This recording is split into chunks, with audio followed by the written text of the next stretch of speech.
যাহা করে গেলে আসিয়া হেতা। দক্ষিণ 24 পরগনার কাকদ্বীপের পশ্চিম ব্যারারচকের লালু খাঁর নেশা গান গাওয়া। দক্ষিণ 24 পরগনা সহ রাজ্যের বিভিন্ন মঞ্চে গান গেয়ে আসর মাতান লালু। তবুও অভাবের সংসার চালাতে রাজমিস্ত্রির জোগাড়ের কাজ করেন, কখনো ভ্যানও চালান।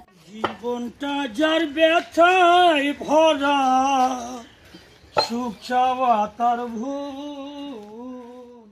পেটের টানে লক্ষ্মীকান্তপুরের লোকাল ট্রেন কিংবা নামখানার খেয়াঘাটে গান গেয়ে রোজগার করেন লালু। রয়েছে পশ্চিমবঙ্গ সরকারের লোকশিল্পীর কার্ডও। তবে ওই টাকায় সংসার চলে না, জানাচ্ছেন লালুন খ্যাপা ওরফে লালু। তিনি বোঝেন না বিশ্ব সঙ্গীত দিবস কি। তবুও লালু খাঁর মতো বাংলার সব শিল্পীর কাছে প্রতিদিনই সঙ্গীত দিবস।